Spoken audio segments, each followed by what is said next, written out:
Bonjour, dans cette vidéo, je vais vous parler du 11e chapitre du livre Si l'ésotérisme m'était compté, tome 1. Et dans ce chapitre, j'aborde la notion de l'éveil de la conscience, qui est un autre nom des initiations, car une initiation, c'est juste un éveil de la conscience. Et il y a plusieurs initiations, car il y a plusieurs paliers d'éveil de la conscience. Dans cette vidéo, je vais redire quelques mots sur qu'est-ce que la conscience, qu'est-ce que l'individualisation, qu'est-ce qu'une initiation. Donc l'individualisation, c'est le passage du règne animal vers le règne humain, alors que les initiations, c'est le passage du règne humain vers le règne spirituel. Donc l'individualisation, c'est ce qui va précéder les initiations. Et ensuite, je vais vous dire quelques mots sur les 9 initiations dont nous parlent les traditions. Et je reviendrai sur ce sujet dans la vidéo suivante, dans un autre contexte. Une initiation, c'est simplement une ouverture de conscience. Donc dire quelqu'un est initié, c'est tout simplement qu'il a une meilleure conscience, une plus grande conscience du monde qui l'entoure qu'une personne qui n'est pas éveillée, qui n'est pas initiée. L'évolution, c'est l'histoire de l'évolution de la conscience et non pas l'histoire de l'évolution de la forme. Quand la science étudie l'évolution des espèces, elle va nous parler de l'évolution des formes dans lesquelles les espèces vont évoluer. Pour les traditions, oui, il y a évolution de ces formes, mais ce qui est important, ce ne sont pas les évolutions de ces formes, c'est les évolutions des consciences qui vont aller animer ces formes. Car plus une forme va être complexe, bien plus la conscience va pouvoir s'agrandir et donc les formes vont être adaptées aux consciences qui vont les animer. Et si une forme n'est plus adaptée, eh bien la conscience va aller rechercher une forme plus adaptée pour elle, qui va lui permettre de s'exprimer et d'agrandir son champ de conscience. La conscience évolue de l'unité vers l'individualité en mode inconscient, téléguidé, pour ensuite revenir vers l'unité en mode pleinement conscient. Donc ça aussi j'en ai déjà parlé, mais c'est très important. Il y a donc une unité à l'origine, une unité qui va s'exprimer, créer plusieurs unités, des unités qui sont interreliées entre elles, interconnectées entre elles, et donc c'est pour ça qu'on parle également d'unité, même si elles sont multiples.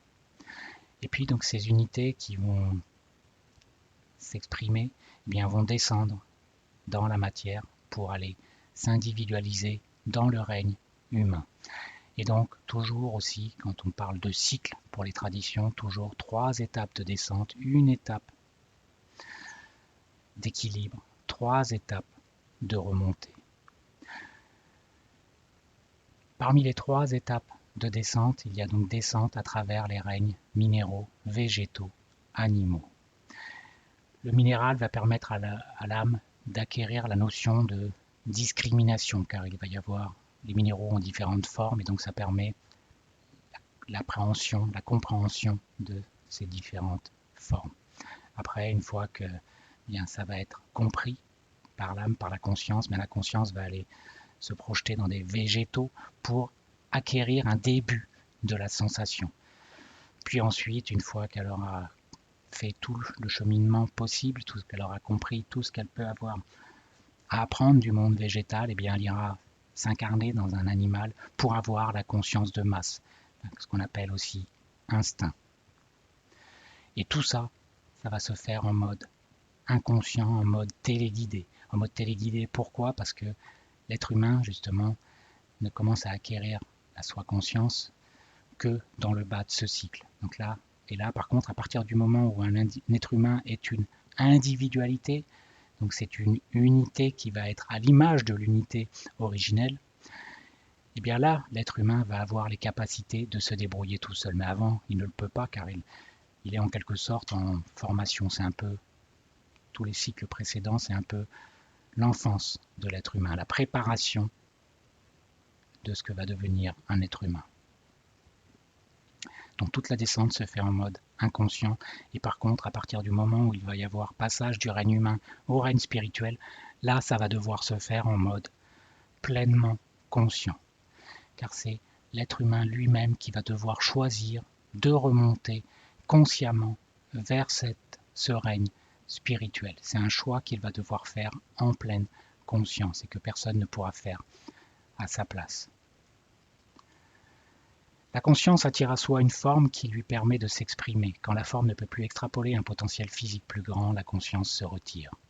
C'est pour ça qu'il y a eu évolution à travers différents règnes, de plus en plus complexes. Actuellement, nous sommes dans le règne humain, mais une fois que ce règne humain aura été totalement maîtrisé, eh bien, la conscience ira dans le règne spirituel pour encore expandre son champ de conscience.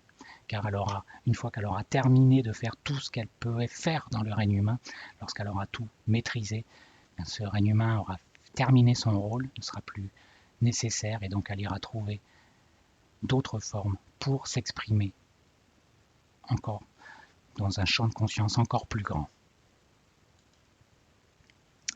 Mais, ajouta-t-il, que pensez-vous de ce que nous avons dit qu'apprendre n'est que se ressouvenir et que par conséquent c'est une nécessité que notre âme ait existé quelque part avant d'avoir été enfermée dans le corps.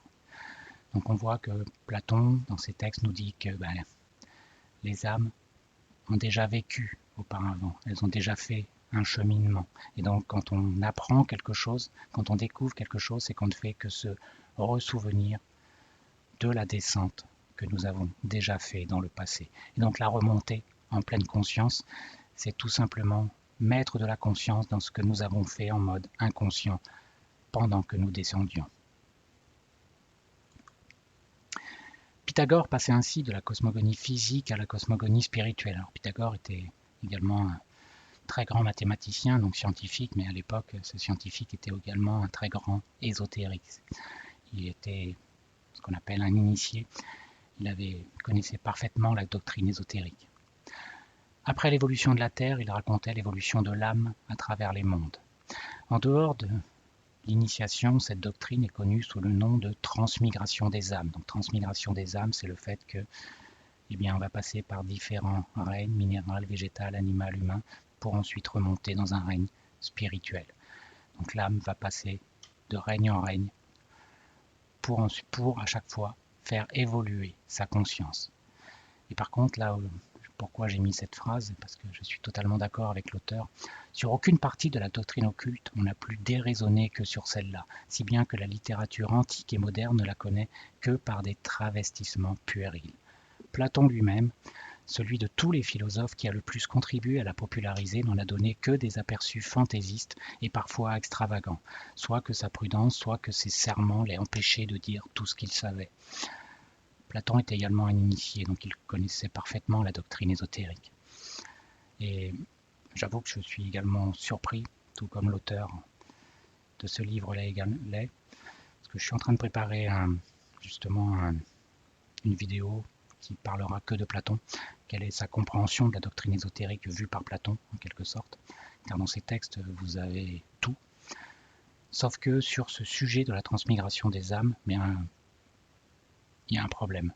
C'est comme si il ne comprenait pas ce sujet, mais pour moi, c'est pas possible. C'est comme si on disait qu'un professeur de français ne connaît pas l'orthographe. C'est quelque chose d'impossible. Donc je ne comprends pas pourquoi, même dans Platon, ce sujet de transmigration des âmes est exprimé de manière, comme le dit cet auteur, fantaisiste.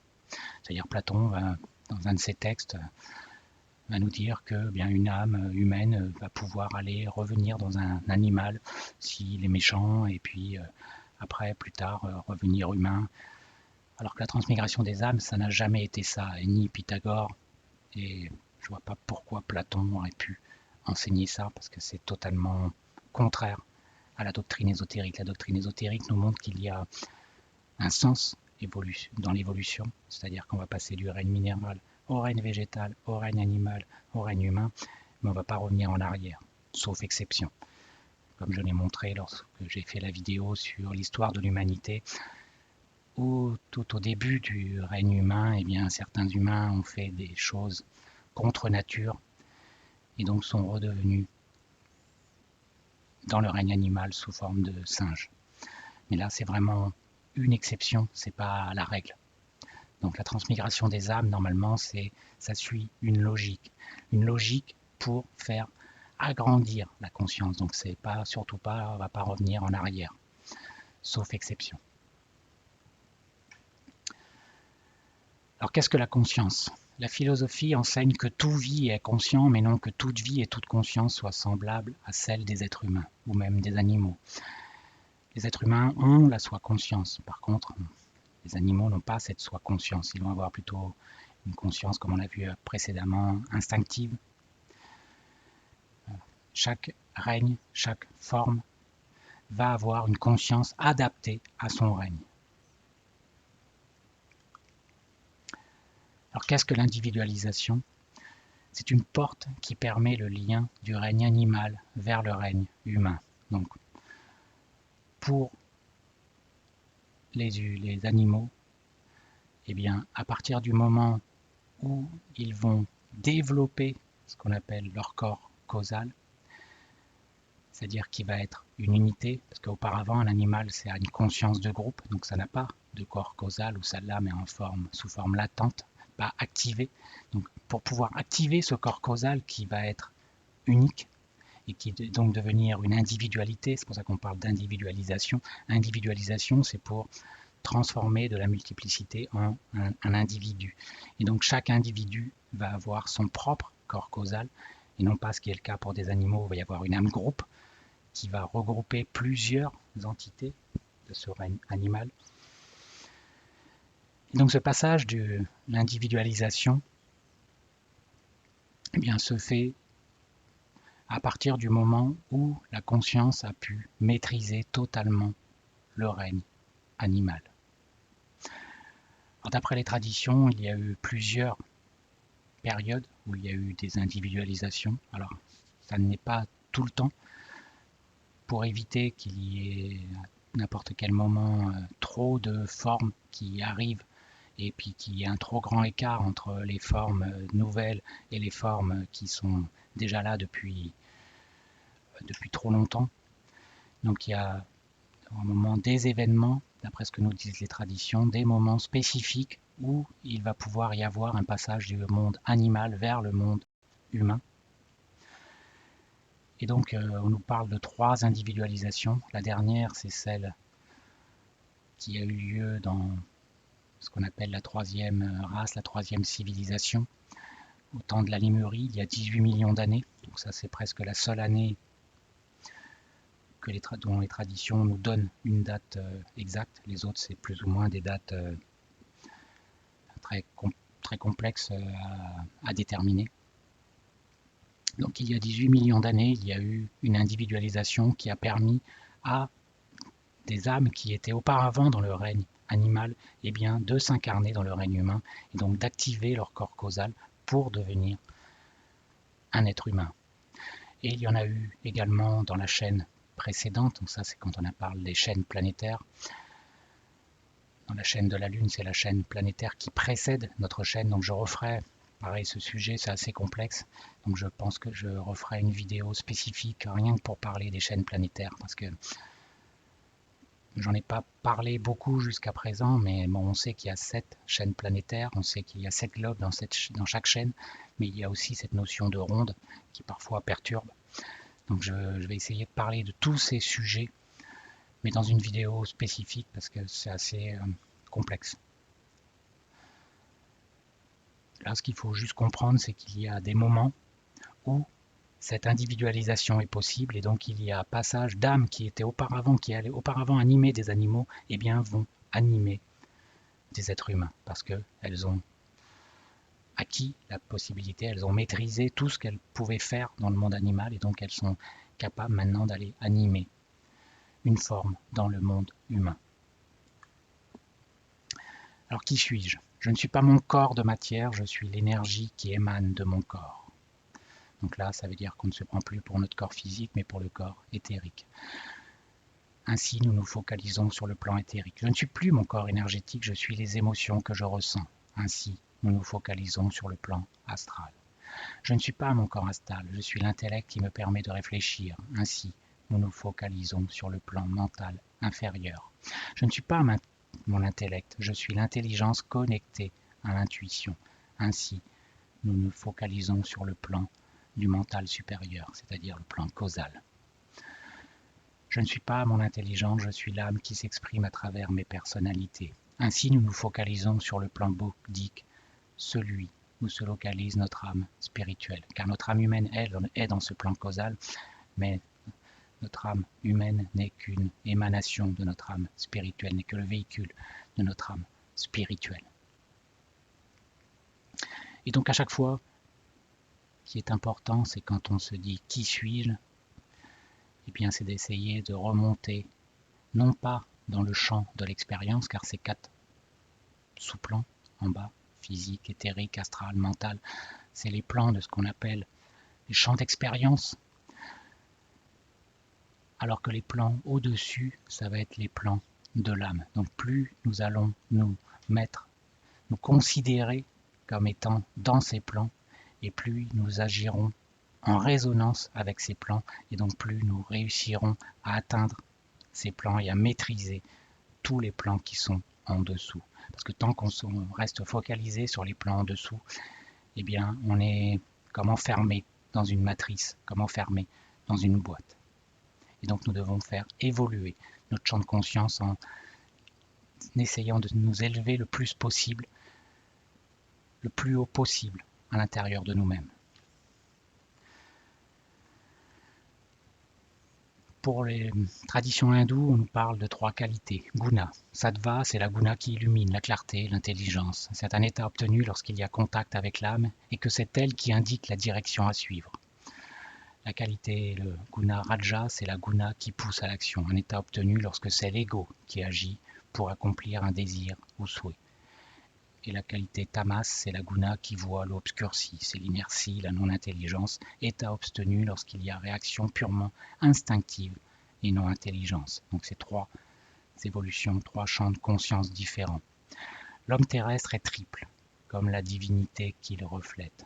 Intelligence, âme et corps. Si l'âme s'unit à l'intelligence, âme spirituelle avec le plan causal, elle atteint sattva, la sagesse et la paix. Et elle demeure. Si elle demeure incertaine entre l'intelligence et le corps c'est tout ce qui est en dessous, elle est dominée par raja, la passion, donc les émotions très souvent, et tourne d'objet en objet dans un cercle fatal. Si elle s'abandonne au corps, elle tombe dans tama, la déraison, l'ignorance et la mort temporelle. Donc tout ça pour dire que plus nous nous focaliserons sur le plan causal de notre plan de notre âme humaine et qui est en relation avec notre âme spirituelle, et plus nous serons dans cet état sattva qui nous donnera la clarté, l'intelligence, la compréhension de ce règne spirituel. Le but de l'évolution est de devenir le maître de sa propre personnalité. Le but, c'est pas de devenir le maître des autres, c'est déjà de devenir le maître de soi-même.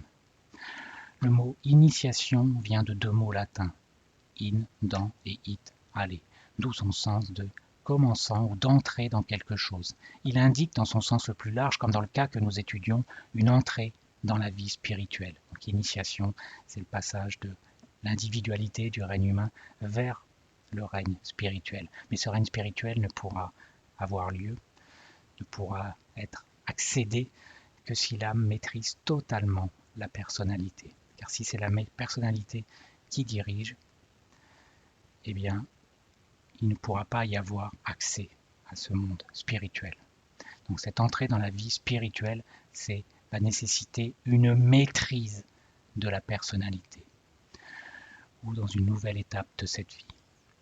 L'initiation est un achèvement et un succès atteint par l'âme qui a enfin réussi à dominer la personnalité et à manifester sa véritable nature et son caractère propre en dépit de la personnalité et de l'antagonisme de l'être humain attentif à la poursuite de ses propres objectifs. La personnalité qui est dans les plans mental, émotionnel, astral, éthérique, physique, eh bien elle a ses propres objectifs. Elle est dans la matière, elle est bien dans la matière. Par contre, si nous cherchons à évoluer, si nous cherchons à aller dans le règne spirituel, eh bien nous ne devons pas nous laisser attirer vers ces plans les plus bas, mais nous devons les maîtriser. Ce n'est pas à eux de nous dire ce que nous devons faire, c'est à nous de les maîtriser. La première et la plus belle victoire de l'homme est la conquête de soi-même. Donc ce qui est important, c'est pas de conquérir des territoires, conquérir les autres, c'est déjà de se conquérir soi-même. Car quelqu'un qui est capable de se conquérir soi-même, eh bien, il a réussi la maîtrise de sa personnalité et il pourra aller dans ce règne spirituel. Être conquis par son être est la chose la plus honteuse et répugnante qui soit. Alors, les traditions nous parlent de 9 initiations. J'en reparlerai un peu plus en détail dans la vidéo précédente parce que je vais traiter ce sujet mais sur un autre contexte. Ces 9 initiations, elles ont différents noms. Le premier, c'est la naissance. La première initiation est appelée la naissance du Christ dans le cœur. Elle a lieu à partir du moment où la personnalité incarnée commence à percevoir qu'il y a un être à l'intérieur d'elle-même qui la dépasse et à laquelle elle est connectée. Au début, quand une âme arrive dans un corps physique, elle ne sait pas trop où elle est. Et donc elle fait un peu n'importe quoi. Et puis à un moment donné, même si elle fait n'importe quoi, bien elle ressent comme un appel intérieur. Même si on a l'impression que ça vient du dessus et que c'est à l'extérieur, c'est en fait un appel à l'intérieur de nous. Et elle ressent comme s'il y avait quelque chose, elle ne sait pas quoi, cette âme, mais elle sait qu'il y a quelque chose qui la dépasse, qui existe. Et elle se dit, tiens, ça pourrait être pas mal que j'aille là-bas. Ben, ça, c'est la naissance. Ça commence à être la prise de conscience que il y a une petite voix à l'intérieur de nous qui cherche à nous guider quelque part. Et donc le fait déjà d'entendre cette voix, de la laisser nous parler. Il faut faire attention quand même avec les voix qui nous parlent parce que parfois ça peut pas forcément être notre être intérieur, mais il peut y avoir des interférences en quelque sorte. Mais cette voix, cette prise de conscience qu'il y a quelque chose de plus grand que nous, eh bien c'est ce qu'on appelle la naissance du Christ dans le cœur. Donc là, à partir du moment où un être a compris ça, ben il sait que il sent que ce qu'il fait a des conséquences, que ce qu'il fait, parce qu'auparavant il pourrait croire que ben, il est là, quel que soit ce qu'il fait, ça n'a aucune conséquence. Mais à partir du moment où il a conscience qu'il y a quelque part un Christ, quelque part dans son cœur, bien il sait que ce qu'il fait a des conséquences et donc ça l'oblige à être un peu plus prudent, un peu plus attentionné sur ce qu'il va faire. Le baptême, la deuxième initiation, elle a lieu à partir du moment où la personnalité incarnée commence à contrôler ses désirs. En fait, la naissance, c'est un peu la maîtrise du corps physique aussi en quelque sorte, maîtrise de toutes ses pulsions. Le baptême, c'est la maîtrise des émotions, ou du moins pas forcément la maîtrise, mais commencer à les dominer et non pas à les laisser nous dominer, car c'est ça qui est important, c'est comprendre que, bien oui, il peut y avoir des émotions, oui, il peut y avoir des pulsions, mais si nous voulons entrer dans le monde spirituel, bien ces pulsions ne doivent pas nous dominer, c'est à nous de les maîtriser, c'est à nous de les dominer. Et donc à chaque fois que nous voyons, nous sommes face à des pulsions que nous ne pouvons pas contrôler, ou des émotions que nous ne contrôlons pas, bien nous devons nous dire, ah ok, là, il y a quelque chose que je dois travailler, sur lequel je dois porter ma conscience, parce que c'est pas normal que ce soit ces émotions qui dirigent, qui guident ma vie, c'est pas normal que ce soit ces pulsions qui guident ma vie. C'est à moi de dominer ces pulsions. C'est à moi de décider comment agir face à un événement, et non pas ces pulsions ni ces émotions.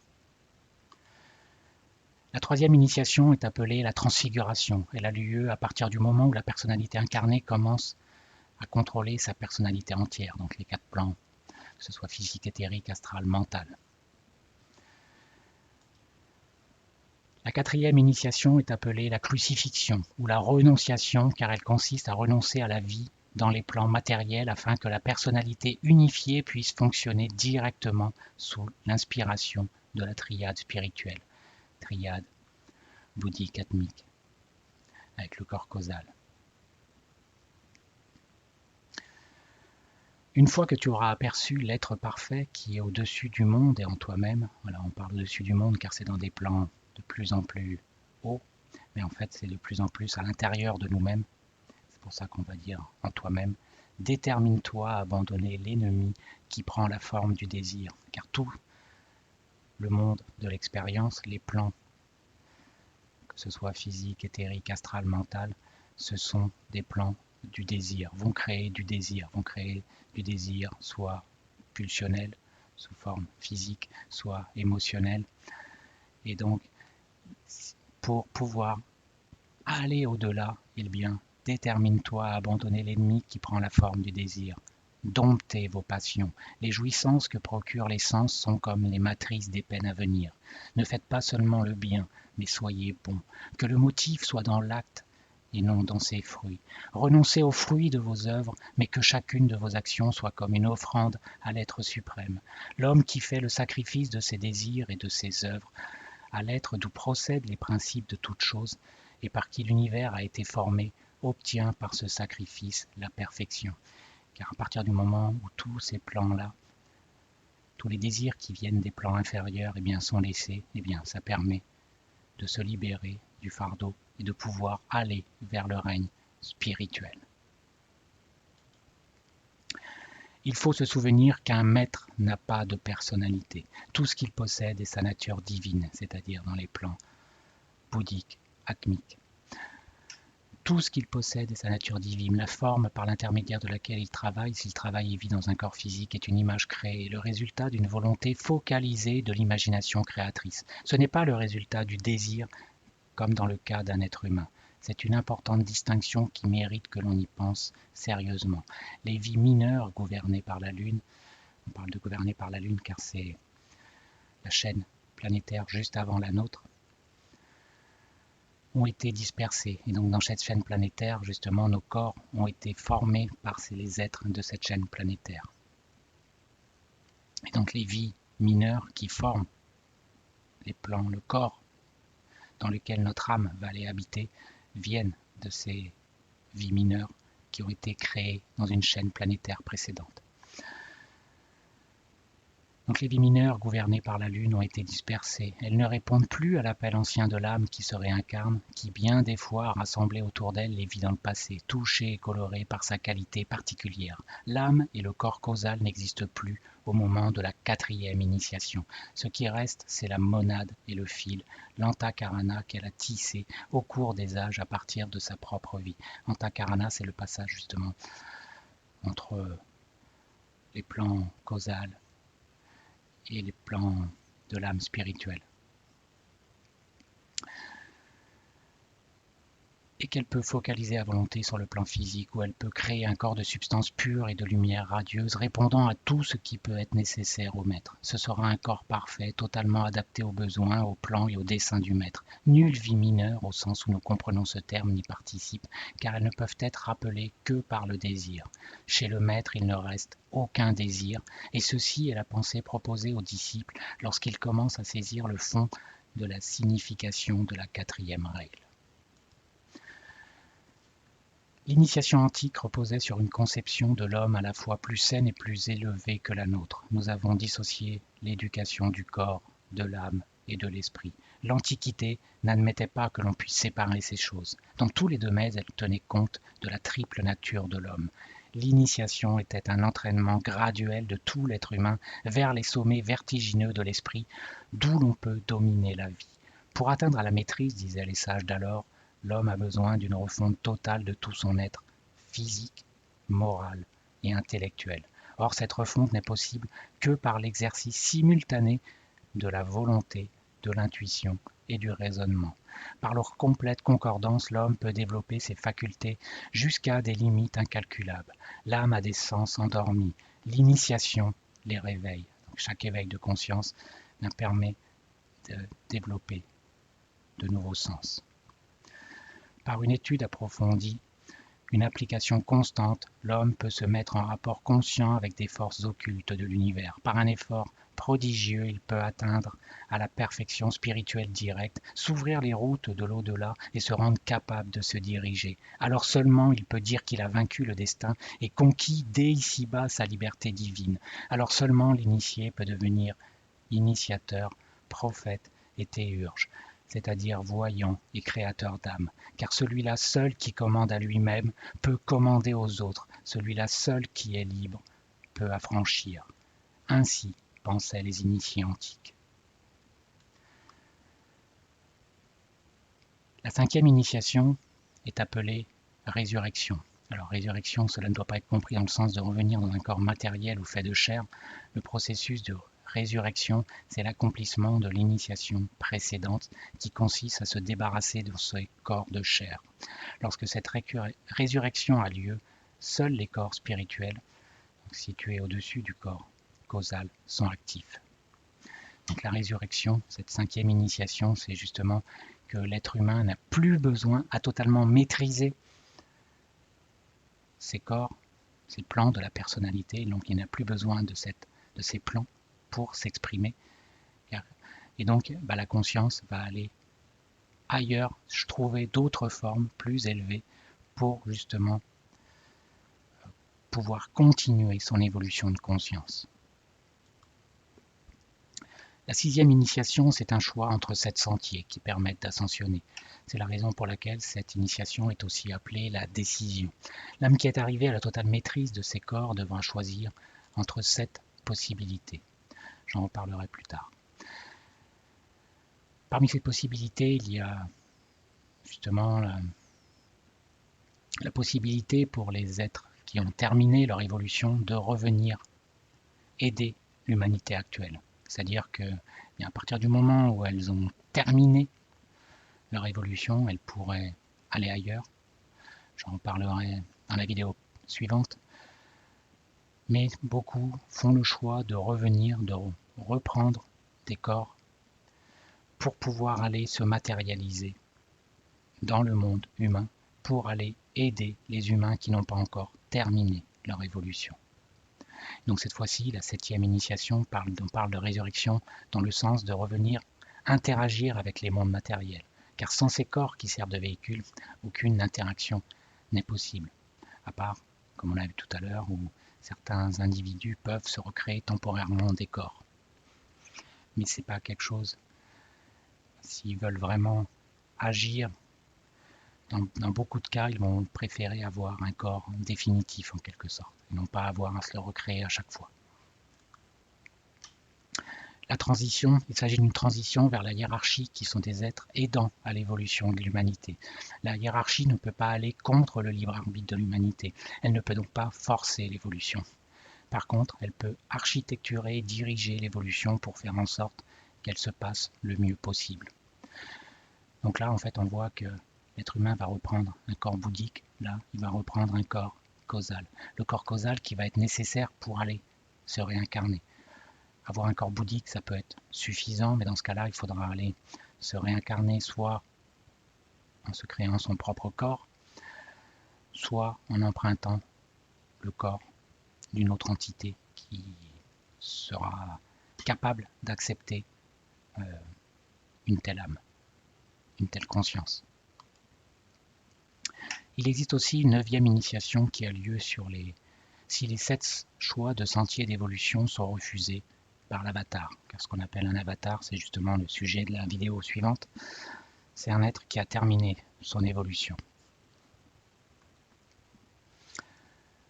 Le sentier du disciple est un sentier difficile à suivre, et le sentier de l'initiation est encore plus ardu. Un initié est un guerrier qui porte les cicatrices de ses batailles. C'est le vainqueur de nombreux combats durement gagnés. Il ne parle pas de ses succès, parce qu'il est trop occupé par son travail. Il ne fait pas mention de lui-même ni de tout ce qu'il a accompli, sinon pour constater le peu qu'il a fait. Néanmoins, aux yeux du monde, il est toujours un homme très influent, un homme qui use de pouvoir spirituel, qui incarne un idéal, qui travaille pour l'humanité et qui infailliblement porte des fruits que les générations futures reconnaîtront. En dépit de tout ce qu'il aura accompli, il est rarement compris par sa propre génération.